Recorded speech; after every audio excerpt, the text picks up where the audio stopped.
তাহলে ইরাকের পরে সিরিয়া, তারপরে ইরান, এরপরে পাকিস্তান।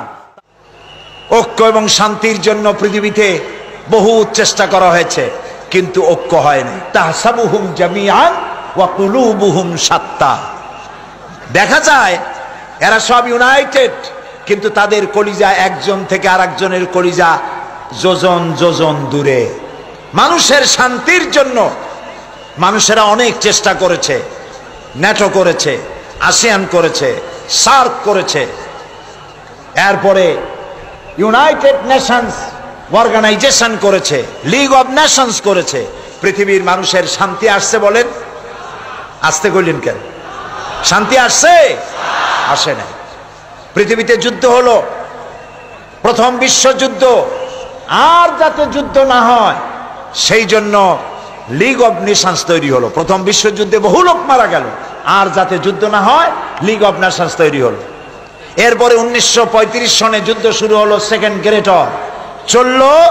এই যুদ্ধ 1945 সন, একটানা 6 বছরের যুদ্ধে লক্ষ লক্ষ মানুষ মারা গেল, কোটি কোটি বনি আদম ক্ষতিগ্রস্ত হলো, হাজার হাজার বিলিয়ন মিলিয়ন ট্রিলিয়ন টাকার ক্ষতি হলো বিশ্ববাসী।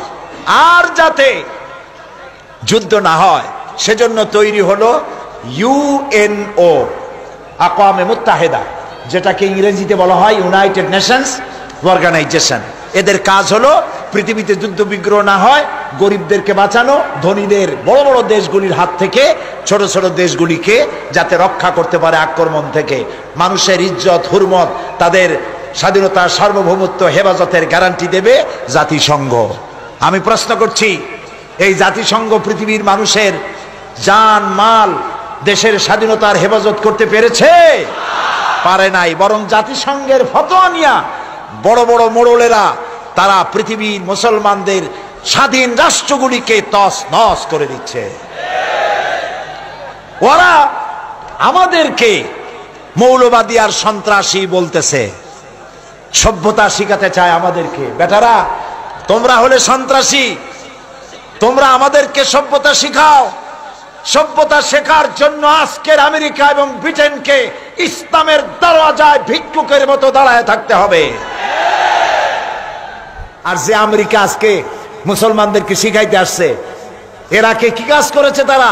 আল গরিব জিন্দানখানা, আল গরিব কি কারাগার, এই কারাগারের ভেতরে মুসলমান কয়েদিদেরকে উলঙ্গ করে তাদের মুখের উপরে পেশাব করেছে।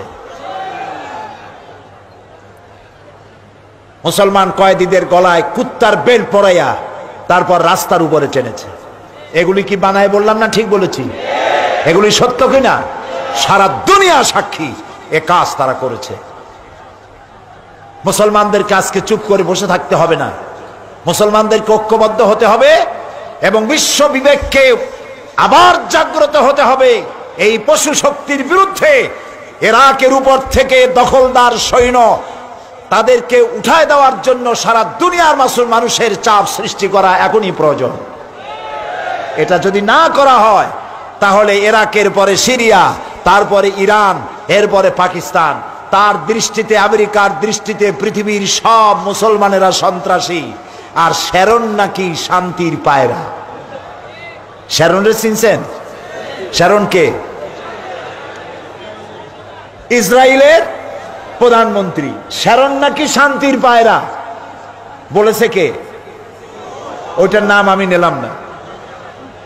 এ নাকি শান্তির পায়রা। তা আমি বলেছি, শ্যারন যদি হয় শান্তির পায়রা, তাহলে বিশ্বে অশান্তির শকুন কে?